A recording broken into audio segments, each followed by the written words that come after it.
Hello, Acceleration Nation. On today's podcast, I am pleased to welcome Nicholas Whitaker. Nicholas, like myself, is a former Googler, or as we call each other, Zooglers, ex-Googlers. He had a very interesting story about how he joined Google as a temp vendor or contractor. He came as a temp, how he converted into full-time, and how he lasted over around a dozen years at Google until a very painful and surprising exit as part of Google's mass layoffs in 2023.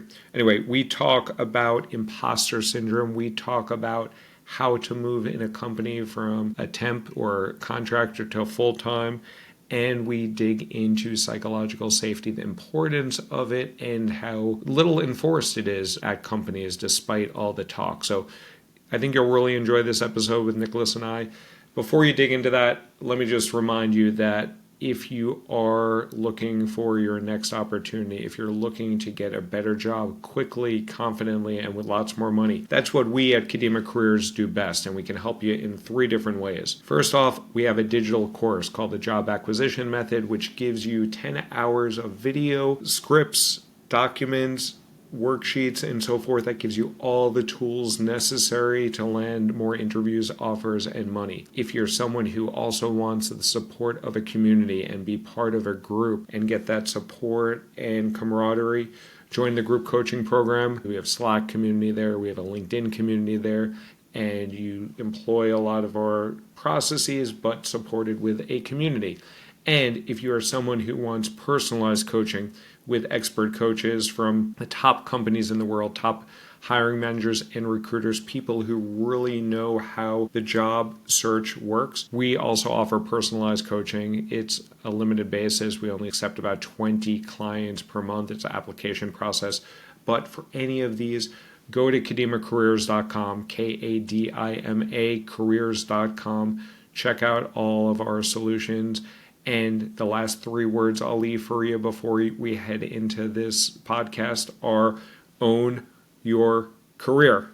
Hello and welcome to another episode of Sick Career Podcast. Today I'm really pleased to have Nicholas Whitaker on the podcast. Nicholas is a former Googler, or as we call it, Zoogler, Xogler, and he is now an executive coach, and he focuses a lot on the changing work and mindset and things like that. I'd like to introduce Nicholas. And Nicholas, tell the audience a little bit about who you are and what you do. Yeah, Alan, thanks so much, man. It's really good to see you again. It's amazing how many people we meet on LinkedIn these days. It seems to be like where most of my life starts and ends in every day. But it's really good to connect with you. It's good to be on the podcast. As you said, I'm an executive coach. I work mainly with midlife career professionals, mainly in tech, who have hit a crossroads in their careers and are looking for greater purpose and meaning beyond paychecks and titles, as I like to say. And we do a lot of that deeper inner work. So figuring out what their values are, what their core beliefs are, what their mindset is, what their boundaries and non-negotiables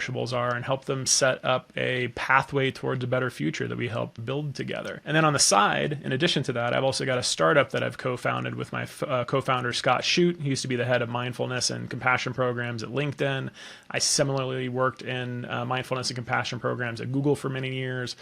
And we decided to build a startup to help change work from the inside out. It's called Changing Work. And essentially what we are doing there is in 2 ways, working on leadership development and team development programs for folks that are interested in operating in a more conscious way, and then working with other practitioners like myself, coaches, facilitators, experts of all kinds, and helping them scale their businesses and reach those leaders in those organizations to do that big, important work that needs to be done. Amazing. And it's mindful. So you work on mindfulness, and what's the other area that you work on?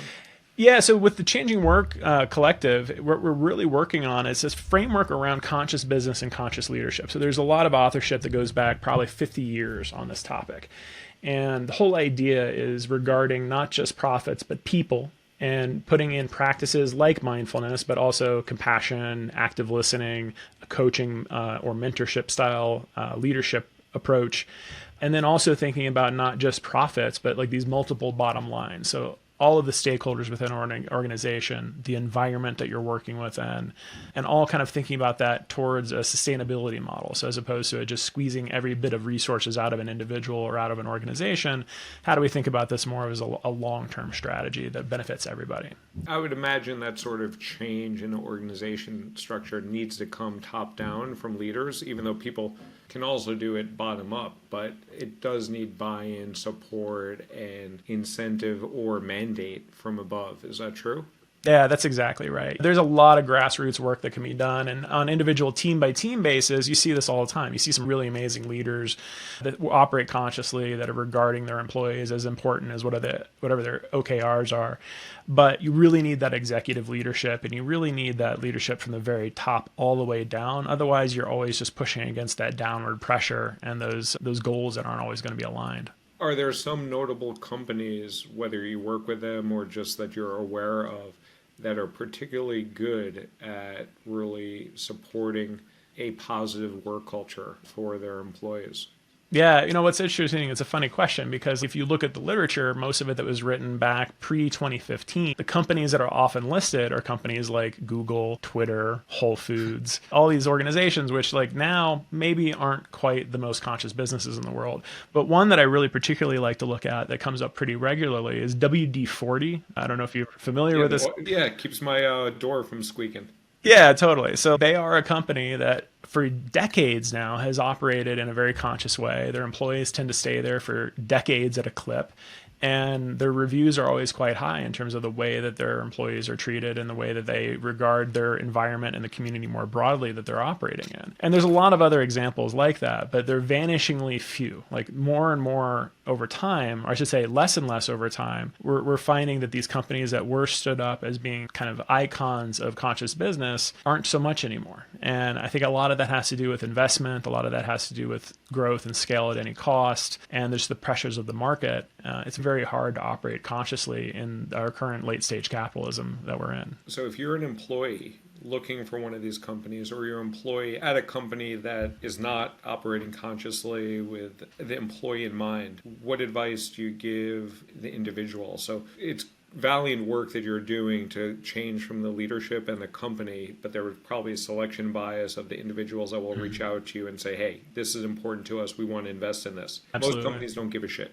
So for most of us who work for those sort of companies, is there some advice that you generally recommend of how people can manage and navigate through a system where they are not necessarily treated with the most conscientious treatment? And that's the bread and butter of the other work that I do. So everything that we were just talking about is my startup, changingwork.org. The other job, the other business that I have is coaching. And a lot of it is actually dealing with the repercussions of folks that have been in toxic leadership teams or toxic work environments, that are working within environments that are not necessarily conscious. And the advice that I tend to give folks is, first and foremost, understand the environment that you're working in. I think a lot of times we get into these environments and we believe the PR hype, we believe the recruiting tactics, and we don't necessarily realize that the company we're working at isn't necessarily keeping our best interests in mind. And we might believe the family rhetoric, or we might believe the hype of like, oh, we're all belonging here and bring your whole self to work, and all these beautiful things that sound great on paper. But when it really comes down to it, it's often an extractive process. They're trying to get the most possible productivity out of you for the least amount of money and the most amount of time. So understanding the environment that you're in, I think, is a really big component. And then I think another component there is understanding what you need to thrive. Are you the type of person that works well in a fast-paced environment with lots of ambiguity and a lot of moving pieces? Are you a person that prefers heads-down work and creative work that's solo? Are you a person that prefers to work in team environments? So having a real clear idea of what you need as an individual to thrive, I think, is really critical, and work that often people don't do. They just go after the shiny object and they go after the shiny role, and then they land in those roles and they realize it's a poor fit for them personally, and then they take it personally and think that there's something wrong with them, that they can't thrive in these environments. And on that note, and you referred to Google and Whole Foods and Twitter or X as some of those companies that maybe a decade ago were seen as some of these organizations that do treat people well. Like, I haven't been at Google for 7 years. I think you're out of Google now for about a year plus. I still had a good time at Google. I still thought they treated me well. They were not perfect, far from it, and you've probably seen more. I'd love for you to take our listeners through a little bit of your, was a 12 or 13 year career at Google. How do you get there? How do you get your foot in the door? And then how your career progressed, and then we'll get to like how it ended and how that made you feel and Sure. inform what you're doing now. I'd say overall, I had a really fantastic career at Google. It was a really lucky decade of my life. It carried me most of the way through my 30s and into my 40s. How I originally got the job at Google was by accident. I was essentially talked into the role. I had a buddy of mine who I was talking with at the time. I think we were getting drinks on the roof of my building way back in 2010. And at the time, I was a professor at a couple different universities in New York City teaching media theory and video production. And he came to me and he said, "Hey, I've got a project in the marketing department for Google Maps and Google Earth. Do you know anybody that might be interested? Perhaps one of your students that might be interested in doing this role." And this was right at the tail end of the 2008 to 2010 economic collapse. So my business had reached a bit of a tipping point.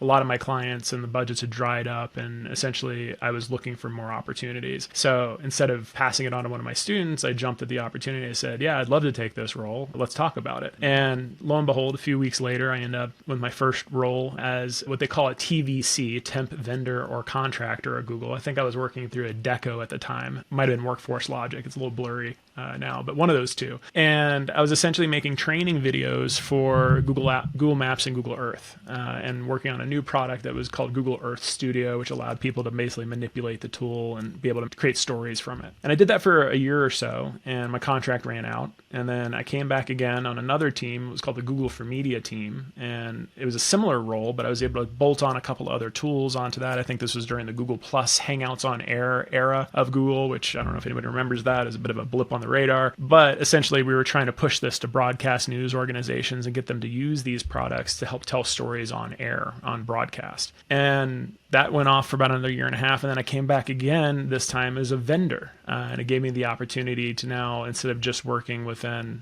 Google Maps and Google Earth, there was about a dozen additional products, and there's a new team that got spun up called the Google News Lab. And that was the job that really kicked it off for me. I got hired full time. I ended up traveling around the world, visited about 30 countries, met thousands of journalists and hundreds of newsrooms all over the world, representing Google to the news industry, and essentially helping them with the great digital divide. So basically moving from broadcast and print to digital, which was a really interesting period in time and an exciting period in time to be working within that industry. And we were doing really good work, actually helping people learn the skills they needed to traverse this amazing shift that was happening. The company when I joined was roughly about 40,000 people, and it was a much different company back then. It was, you got hired on a team, you wore multiple hats, it was very entrepreneurial, very scrappy, as they like to say over and over again, and you had a lot of room to breathe. You know, the amount of responsibility and the depth of what my role was pretty profound. And then what I found over time was, first of all, I ended up burning out on that job, being on the road for 2 to 3 weeks out of every single month for 4.5 years, eventually caught up with me. And I've told that story a few times on other podcasts, but basically I burnt out in Japan in a hotel room in the middle of the night, thought I was having a heart attack. Turns out it was just a panic attack. And that put me on this whole journey of well-being and mental health. I started talking more about my mental health journey. Around that same period in time, I switched my careers into partnerships. So instead of traveling and working face-to-face with newsrooms, I was working more with executives within news organizations and helping them with their ad stack tools and their digital skills more broadly. And then that job shifted underneath me. And a couple of years later, it was like, okay, we both need you to do this partnerships role as well as a revenue lead role. And I didn't know anything about revenue. I wasn't interested in learning the ad stack tools more deeply than I was already. And I made this pivot. And I said, all right, what do I want to do? What do I enjoy most? And what I enjoyed most was teaching and helping people learn. I decided to make this pivot. I had an opportunity to join another team called the People Development Team. And that was where my career faltered and started to fall apart. And about 3 years later, it led me to a layoff. We'll talk about the layoff in a second, but let's talk about the difference between a TVC, a temp vendor contractor, that's what Google calls it, different companies call it different things, versus you got converted to be an FTE, a full-time employee. What's the difference in the interview process between one versus the other, and how is the path of moving from a temp to a full-time employee?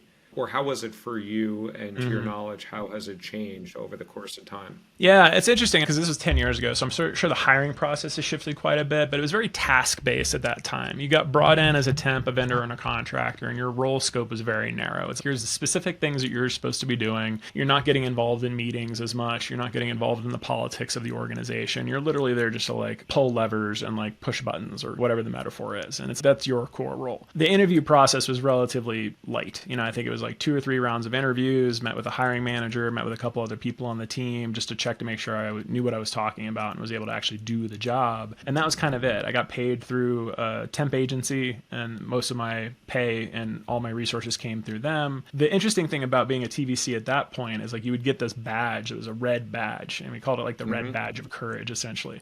And that was a big delineator between being a full-time employee and a part-time employee. It's like you don't have your little hologram face on the badge. It just has a big T or an L on it. And once you actually get hired full-time, that's the full process. I think I went through 4 or 5 rounds of interviews, met with a whole bunch of different people, got my little hologram badge when I got hired full-time, and then you get access to all of the keys of the kingdom, right? You get all the perks of the food at the offices. You get all like the massage chairs and all those other good things that you really weren't able to take fully advantage of as a temp. At that time, it felt very much like you were a second-class citizen if you were a temp, right? Yeah. And there was actually like a bifurcation in the way that you were treated, and up to the point of not being able to go to like team gatherings or things like that because you weren't technically a full-time employee. So what that leaves you with, or what I should say it left me with, was this feeling of like not enoughness. Like as soon as I got my foot in the door, I was seeking and trying to get hired full-time. And then once I finally got hired full-time, it was almost like I didn't believe that it was true. And I spent probably the next 4 or 5 years worried that I was going to get fired.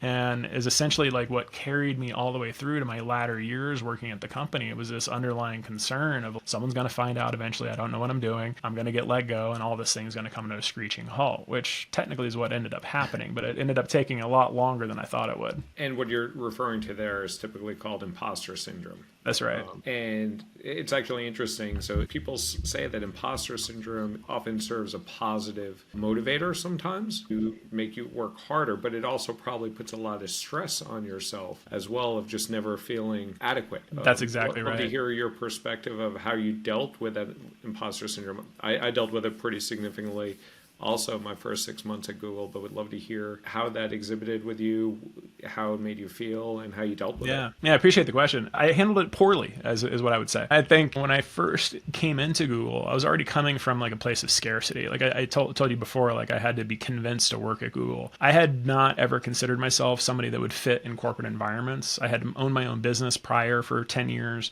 I'd worked freelance jobs most of my life. And then for a good portion of my life before that, I lived in poverty, up to the point of actually living in my car for a while and living in squat buildings. I came from pretty modest means. And there was this othering that I felt where it's like I didn't go to an Ivy League school. I didn't have all the credentials. Like I didn't come from the nice neighborhood. So getting into this environment felt really foreign to me. And just by itself, like having that as a place to start made me feel like I was other and made me feel like I didn't really belong there. Most of the conversations that you get in the hallways and most of the conversations that I would run into with my colleagues, made it very painfully obvious that our backgrounds were vastly different. Most of the people that I was working with were coming right out of college. They'd never really worked other jobs before. I had 8 careers before then. And there's just like this age gap too, where like I probably was 4 or 5 years behind my cohort in terms of my age and graduation, because I spent that 4 or 5 years off discovering myself and going off and like partying and trying to figure out what this world that we lived in really meant. So by the time I got the offer at Google, it was like, this isn't what I want to do. This sounds like really restrictive and doesn't really sound like the kind of environment that I'll thrive in. And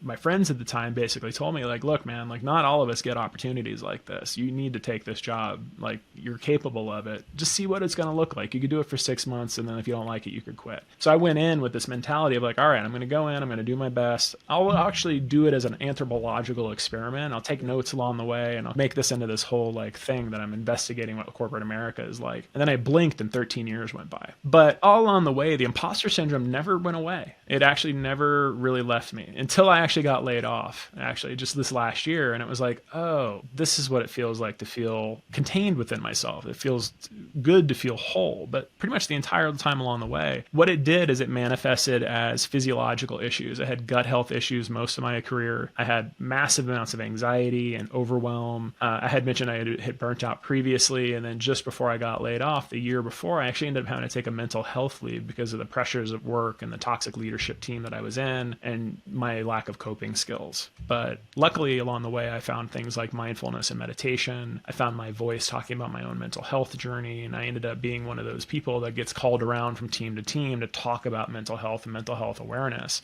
And I found a lot of purpose and meaning in that type of work, despite the struggle that I was having. It's interesting to hear that. It's very analogous to my experience. And we both worked at Google, arguably at the time, still even today, rated one of the best companies to work for in the world, lots of resources. You and I both struggled from imposter syndrome. It sounds like you had some digestive issues. You had to take some time off. I became clinically depressed from some of the imposter syndrome that I dealt with and was not able to deal with well.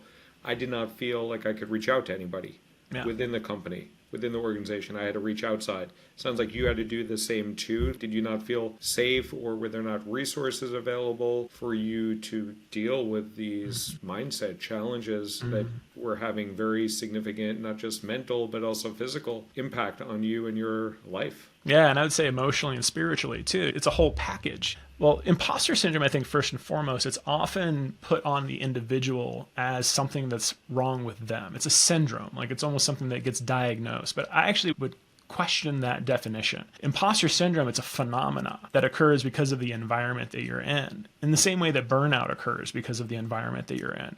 And I think what the root of it often is a lack of psychological safety.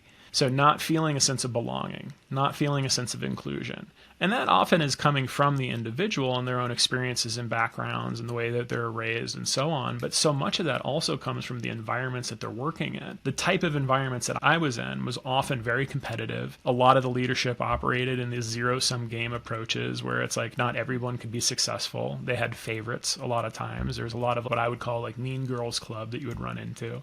And there's always this kind of sense of othering that came up over and over again. And Google, to its credit, is incredibly good about providing resources for folks. There's ERGs, employee resources groups. There's mental health support through EAPs, I actually don't know what EAP stands for, right? Employee Assistance Program, I think is what it actually stands for. But anyway, EAP, Yeah, so the EAP services are interesting because what I came to find out through a lot of the conversations that I had with my colleagues is people don't trust EAPs because they work for the company, not for the individual. And a lot of the work that I was doing with a lot deeper trauma work that I needed to uncover, and cognitive behavioral therapy, which is typically the type of therapy that's given through EAP, does a really good job of getting people back on the factory line.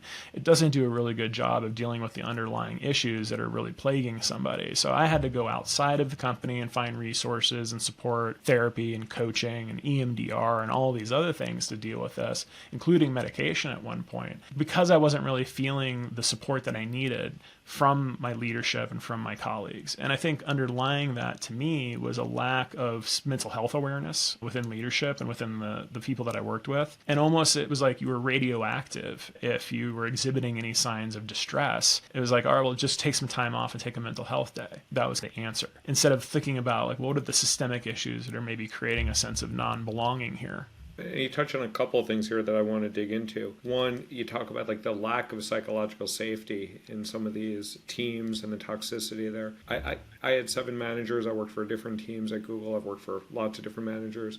I've been in teams that are very psychologically safe. I've been in more teams that are not psychologically safe. And when you don't have that psychological safety, you don't feel comfortable speaking up, you don't feel comfortable making mistakes, you don't feel comfortable raising your hand, and you don't have that comfort network. And what struck me as very hypocritical, not just at Google, but other companies I've worked at, especially Google, when I was at Google and during your time too, Google did research with Amy Edmondson from Harvard Business School to determine that psychological safety was the #1 attribute of successful teams. Yep. And Google kind of espoused that, at least for me as a leader, people leader. They used to share that information that, hey, if you encourage psychological safety with your team, you will get better output. So Google was communicating that to us as a benefit for the company, but there's lots of other side benefits. And Google measured this as well, as did Facebook when I went there and Salesforce when I went there. They asked questions that come from Amy Edmondson's research that assess this. There are teams and leaders that clearly are outliers on the negative or positive side of psychological safety. And there's really not a mandate for requiring that psychological safety, even though Google and others know that it produces better results, it produces better outcome, it's a better work environment, and yet there's no teeth behind it. I'm curious if you have any perspective on that. So you and I, like, we're preaching to the choir that psychological safety is important. The research shows that psychological safety is important. Leadership is talking a big game that psychological safety is important. They're measuring that psychological safety, and yet they're doing nothing with it. What are your thoughts and perspective? Do you agree with what I'm saying or have a different perspective? And if you do agree, why do you think it occurs that this very important concept that has business results is just not really cared about? I totally agree. And I think the two studies that you're talking about, one of them was Project Aristotle and the other one was Project Oxygen. And if you read anything about conscious leadership or positive leadership out there, you're going to come across these references. Interestingly enough, one of the teams that I was on that was probably one of the most toxic teams I've ever worked on was also partially responsible for some of those studies and actually like espousing those studies across the organizations. I think the thing that you named that is really key with this is that there's no incentive to actually follow through with these things. So what I would love to see, and this goes all the way back to your original question of does it require support from executive leadership down in order for these things to be really true? I would say yes, it is. And if these companies really cared about this, then peg executive pay and leadership to the success of these types of metrics. That I think would move the needle considerably. Right now, the incentives are not that direction. They're towards shareholders, they're towards KPIs, they're towards profit margins and hockey stick growth at all costs. That whole idea of move fast and break things is great as long as you don't have people involved. As soon as you get people involved, well, you start breaking things, and then that creates mental health issues, that creates a sense of not belonging, that creates dysfunction all up and down the organizations. So yeah, what you're sharing is really congruent with what my experience was. I had a handful of really amazing leaders and managers that really took it seriously and really cared about their individual employees, really doubled down on this idea of psychological safety, and vulnerability, I think, was a big component of this. More so what I ran into, and particularly with leaders who had been there for 10 or 15 years, was a insecure leadership style. So they were either building empires, and their whole goal was to essentially build a team large enough for them to get their promotion to senior director or whatever that is, or they had their little fiefdom that they had pulled together, their sycophants and other people that would support them to keep the status quo the way that it was. And if you were not in those groups, if you were an outlier in any kind of way, or if you disrupted that status quo, you were a threat and you would get managed out. And luckily, I ended up not experiencing that personally until the very end of my career at Google. I was able to pivot out of those teams that were not aligned with my values and were not aligned with psychological safety before they became toxic to me. I just ended up pivoting into one that was particularly pernicious, and it was difficult for me to extract myself before it became too late. So the companies know that this exists. They don't mandate it. Were you a people leader or an IC, an individual computer? I was an IC. I was like a forever five, my whole career at Google. Okay. So you never sat in calibration, performance management calibration during your time at Google? I did. I sat through several of them. You were there during the time when we used to have quarterly performance management, and then it went to semi-annual, then it went to annual. But what used to bug the shit out of me is not only was that information not really relied upon, like the psychological safety, and also Google did a really good job of manager feedback surveys where they got this data.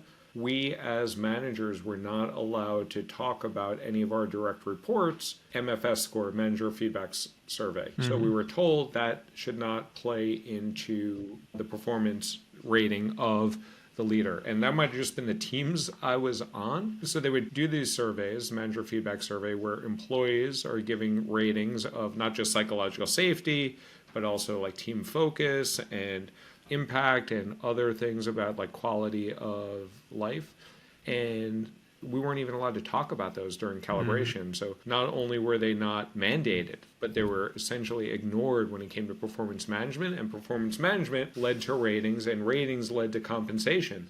So very quickly, not just like any human will figure out, if you're not measuring this or you're not holding me accountable, I'm not going to do this. And Googlers are really smart in general. They figure this shit out pretty quickly. So they realize that all this stuff is a bunch of lip service. Yeah. I think you're spot on. And I think that's so much what people feel is that lip service, I think, creates a dissonance and a disconnect between the espoused values of the company and the actual values and how they demonstrate those. And I think what happens on the individual level is that they feel that. They know that there's a difference between what they're being told and what they're experiencing. And that cognitive dissonance is what often causes things like impostor syndrome and burnout and clinical depression and anxiety and all those other symptoms, mostly because I think the individual tends to internalize them. And they say, oh, there must be something wrong with me. that I'm not able to perform well, or I'm not able to navigate these waters. And I hear it all the time. I talk to hundreds of people over the last year, a lot of them from companies like Google that have experienced burnout and overwhelm and all of the terrible things that you would experience at these organizations. And almost every single one of them, what they've talked to me about is the disconnect between what they thought that they were doing and being told what the company was about and what they actually witnessed and experienced in real life. People will do what they're measured on. People will do what they're incentivized on. It comes down to carrots and sticks. That being said, we've worked at some arguably one of the best companies in the world, and you work with clients all the time that are working at other top companies. People are going to deal with this shit everywhere that they go, for the most part, in the work environment. So in your teachings with people, in your coaching with people, what are some of the tips, tools, strategies that you empower people with, so that they can navigate a work environment that has this dissonance, the word that you used, which I think is spot on, where you'll hear companies talking about their values and you'll hear companies talking about how, we care about our employees. And they do care about their employees to the extent that the employees don't sue them. Mm-hmm. But what sort of guidance and strategies do you give your clients of how to navigate these environments and these situations? Yeah, it's a series of things. And it's a great question because you are always going to encounter these types of environments if you're navigating any type of company at any size. You're bound to run into toxic teams and toxic leadership. And I think the most important thing that I share with folks is, first of all, have your support network and have a support group that's available to you. And that might be a therapist or a coach. That might be self-help practices or other things that you're doing to help support yourself. I think understanding what your values are and what's really important to you, what motivates you, what do you need to be able to thrive within these environments, I think is really important. Not necessarily relying on external validation from a leader in order to feel good about yourself and feel like you're doing good work, I think is really important. Understanding what your boundaries and non-negotiables are, I think is really key for folks as well. A lot of times what I end up talking to folks about is they come to me and they're like, I should have left 4 years ago. I knew that this wasn't the right environment for me, but for whatever reason, is the paycheck, the status, fear, they end up staying in these environments longer than they need to. And if you have a better understanding of what your boundaries and non-negotiables are, and you know what your values are, and you've got that support network, then what you're able to do is be discerning, and you can determine, all right, how much of this is me and how much of this is the environment that I'm in. And if I need different things, now I can go out and I can interview for those jobs. I can know what to look for, and I can stay nimble in my experience. And I'd say that's probably the last piece of advice that I often give to people is, look, don't get comfortable, right? Just because you've got yourself a paycheck now doesn't mean you're going to have a paycheck in 2 years.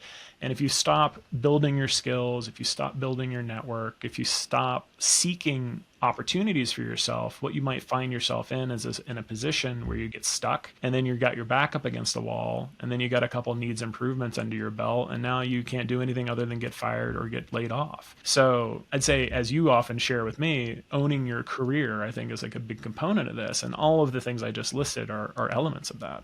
Yeah, owning your career and always be looking. And I want to cover this off as our last topic. We are all employed at will.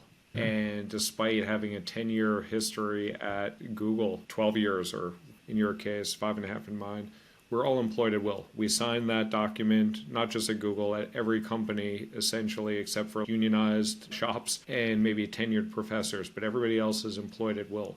So that's why I always encourage people, always be looking, keep those skills fresh. Let's talk about how you were notified.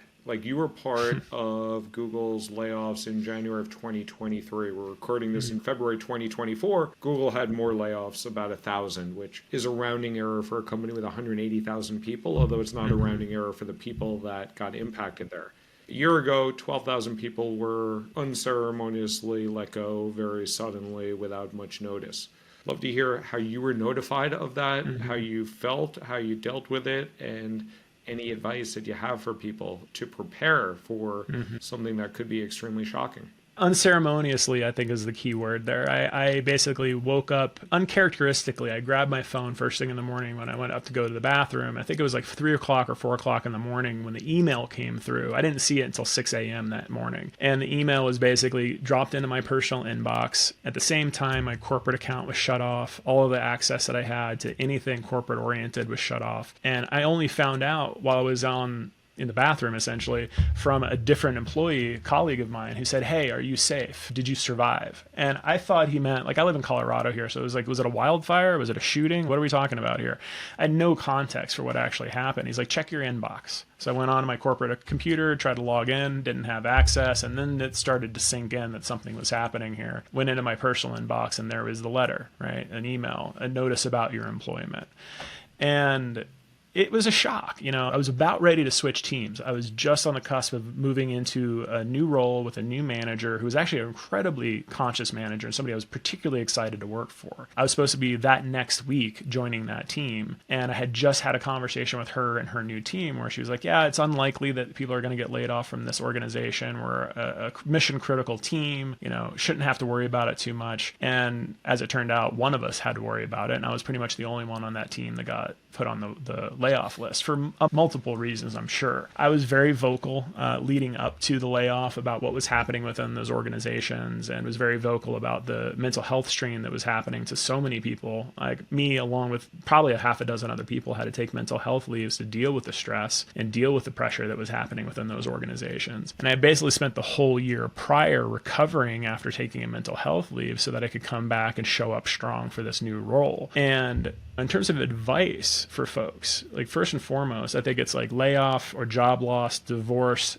death, and like financial loss are the big four in terms of like traumas that people experience in your life. You're going to experience at least one of those, if not all of them, at some point in your life. What I encourage people to do is prepare ahead of time. Have a plan B in mind. Understand, what is my core North Star that I'm trying to reach for? What do I need to do to prepare for that potential inevitability of a quick pivot? If I have to, do I have 6 months to a year worth of salary saved up?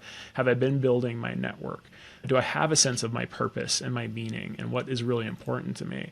So when I got laid off, when that final email came through, I had already done most of that work. So basically what I did was I spent all day Friday and all weekend networking like it was my life depended on it. And within 2 or 3 weeks, I had found a co-founder for my startup. I had found a half a dozen new clients, and I had basically turned the machine on of posting on LinkedIn every day, which has basically turned into what my coaching business now is. Now, if I hadn't done those things and I hadn't prepared in that way, I would probably be in the same spot of a lot of the people who come to me are. They feel lost and adrift, they feel shattered, and their confidence has been completely blown. And then we need to spend a lot of time building them back up again, getting them to a place of where they feel confident that they can be a meaningful contributor in the workforce again, help them deal with the grief and the trauma of these types of experiences that they have. Yeah, I think preparedness is key. I think it was Louis Pasteur said, "Chance favors the prepared mind." But if you're not preparing your mind for these things to happen, you're going to get caught, and it's going to hurt. And it's going to take a lot more work than is probably needed to recover from that. Do you think after your negative experience on the way out, would you ever consider working for another corporation? That's a really tricky question. I never say never. And I think actually you originally, like a year ago, I think you put that in my mind of like, I don't ever say never. There's a lot of really good companies out there. At this place where I'm standing right now, I'm 46. I've spent 13 years in big tech. I had a good career. I enjoyed my time there for the most part, even though it was hard. I don't know that environment is the best environment for me at this stage in my life. Mm-hmm. So I think entrepreneurialism or solopreneurism, I think, is the direction that I'll be going from here on out. Although if someone taps me on the shoulder and offers me some ridiculous salary and some ridiculous job that's really well aligned with my values, I might do it for a few years. But if I did do it, I would do it with a much different mentality. I would be coming in not from a place of lack and a place of imposterism. I'd be coming in from a place of owning it and knowing exactly what I'm there for, getting what I'm there for, and taking it and running afterwards. I think I'd have a much different mentality about it. And I would be spending a lot more time paying attention to the other things outside of my career that fill my cup. Because for me, it's a long tail approach. It's a long game. I want to feel good when I'm 80. I don't want to look back and say, oh, I wish I would have done this, or I regret that I did that. That's the thing about careers. A lot of us start working in our early 20s, could be working until our late 60s, 70s, depends. And they're all different periods of time. Sheryl Sandberg used to use the analogy, careers are like a jungle gym, not a ladder. So each of those branches that you move over to, like either laterally above, below, all add to some of the adventure. Yeah, and that's something I really encourage people to think about too, because so often I talk to folks. I literally just got off the phone with somebody right before this interview who's basically a mid-50s. He feels like he's washed up and he's done. He's like, I'm too young to retire, but I feel like I've given all the juice that I have to squeeze, and I don't know what to do now. What a heartbreaking place to get to in your midlife. You've got potentially 40, 50 more years of life ahead of you. What do you want to do with that? So what I try to encourage the people is to think about it. All right, yeah, so like you've had this career, maybe it like worked really well in your 20s and 30s and it no longer serves you. What do you need moving forward in your 50s, 60s, and 70s to really feel like a contributing member of society and a full and complete human? That work, that's the work that we do in coaching, right? And a lot of times people come to me and they're like, well, are you a career coach? Can you help me find my next job? No, talk to Alan. He's the guy to talk to for that kind of thing. What I can help you with is figuring out what your purpose, what your meaning is, what your core beliefs are, and what your values are, so that when you do talk to somebody like Alan, you know exactly what type of roles you want to be looking for, and you can really orient yourself in a way that's going to serve you for the next couple of decades of your life. And that's so critical, and that is a key part of, we always start with clients on goal setting. But before we start goal setting, we're like, what are the values? What's important to you? Because I can't tell you what your goals are. I can't tell you what companies you should focus on. But that really has got to come from you. What's important to you, the values that drive you, what matters to you and what doesn't matter to you. And Yeah, that's very that's personal. so important. Yeah. Awesome, Nicholas. We are running low on time, so I always like to ask two final questions to all my guests. The first one is, what is one last piece of sick career advice you'd like to leave the audience with? Honestly, I think the biggest thing for me is stay curious. You know, curiosity, I think, will take you so far in life. It's when we stop being curious and we stop thinking that there's more out there and more possibility that we tend to diminish ourselves. We make ourselves small and we find ourselves being stuck. Curiosity, I think, is key.